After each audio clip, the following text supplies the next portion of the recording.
Trump has made an absolute mess of the economy, and he wants Jerome Powell to artificially fix it for him. Listen to this clip. Jerome Powell, you said that the termination of Jerome Powell cannot come fast enough. He says he won't leave, even if you ask him to.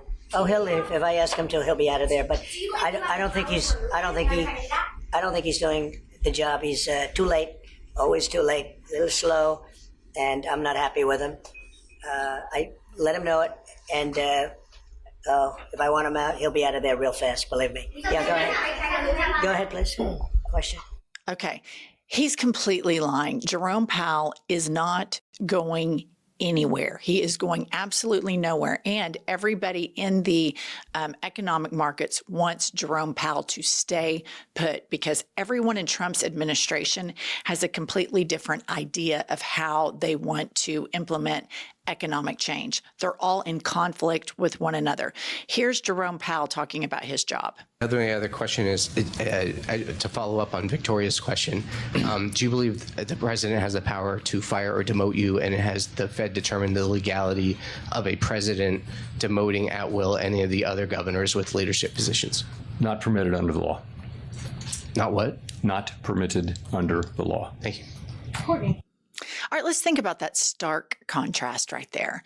You have blowhard Trump, with this tough guy, machismo bullshit in the Oval with the cameras around him all the time.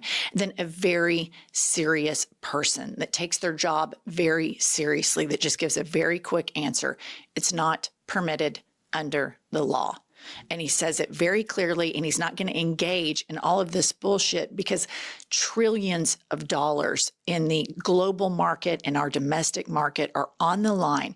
And Trump has appointed people that are outliers. There's one guy that he's appointed that wants to devalue the dollar intentionally. And then you have another guy in his administration, Peter Navarro, who makes up an expert, literally made up a fictional character as an expert. And he wants to do all of these crazy tariff policies. Everybody in the Trump administration, all of their economic ideas conflict with one another.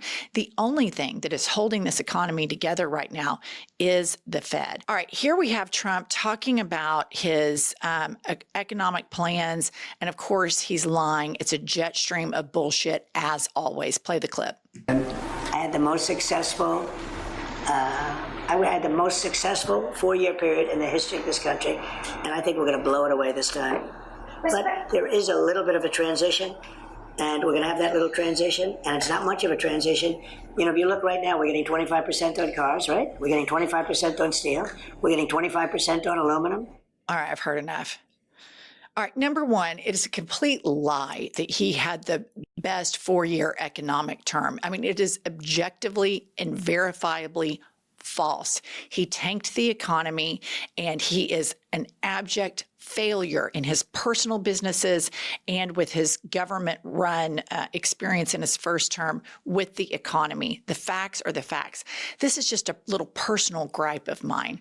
Why is he always sitting behind the Oval Office, the desk in the Oval Office, and then he has these people he's meeting with standing behind him for the cameras all of the time? To me, it looks so weird. He has to have the cameras follow him everywhere.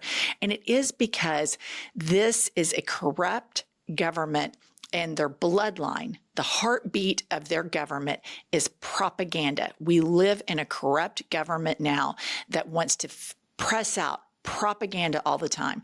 Propaganda that he's so good with the economy. It's a total lie. Put up this headline.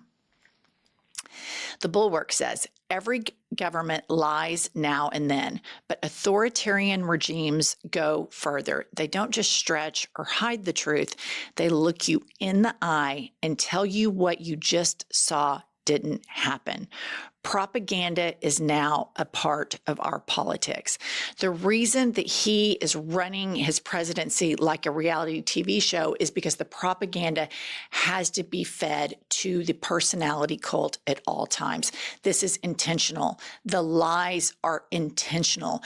Oftentimes we want to say it's stupidity, but and I'm not saying these guys are really smart, but they have one goal: with all the economic disparity in his cabinet, with all of the crackheads in the cabinet, their one goal is to dismantle democracy. Who benefits from this? Vladimir Putin, China, El Salvador. That's the list that I have so far. The American public is not going to benefit. The Western alliances are not going to benefit. They are intentionally sabotaging our country, and they do this through propaganda. And because he's destabilizing the economy so much, you have a huge backlash. American tourism, meaning foreigners that are wanting to come to America, which is a multi-billion-dollar industry, is tanking. Flights entering into the United States are tanking.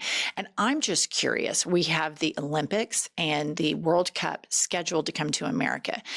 Is it safe for these athletes to come into a country where now we know at the border, in airports, they are scanning people's cell phones to see what activity they've participated in? Maybe they've liked a post that demeans Trump or calls Trump a liar, which would be factually correct and well within their rights. They're holding people at the border. Is this a safe place to hold the Olympics? And I can't believe I'm even saying that, but this is the atmosphere that these fascists are creating.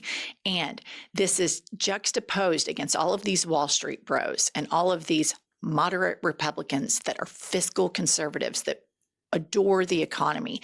Everything they're doing is fundamentally breaking the economy. If you get below the stock market headlines, the bond markets, consumer sentiment, they are fundamentally destroying the American economy.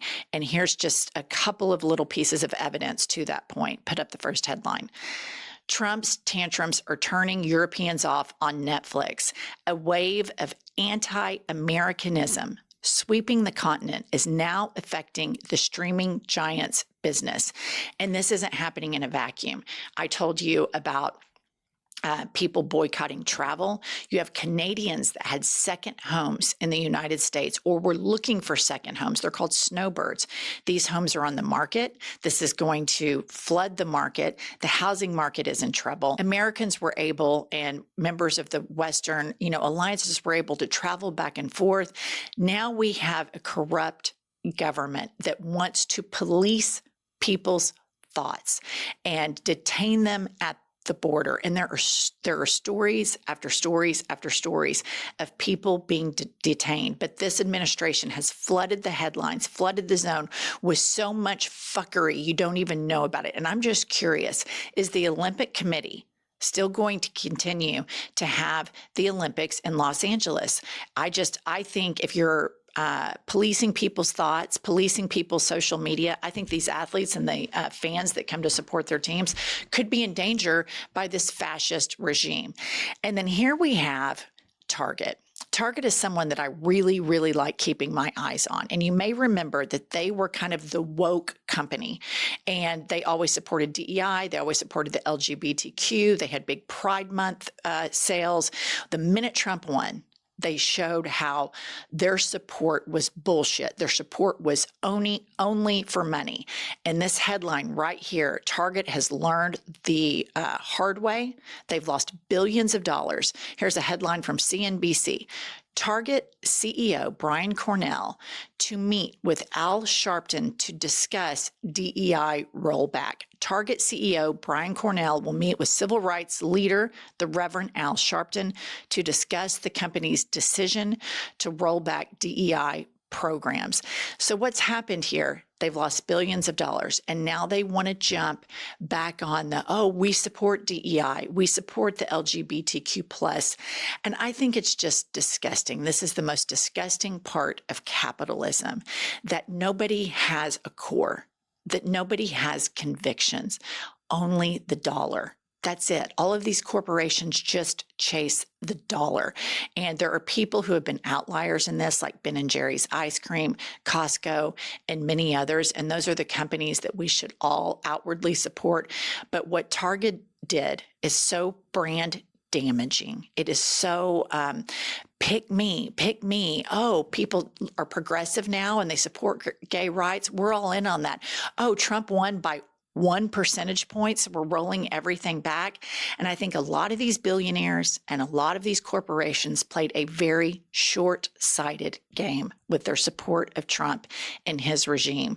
And I think a year from now, 2 years from now, those that held firm, those that did not appease, those that did not bend the knee are going to be the successful businesses and individuals with whom people would like to conduct business and have relationships.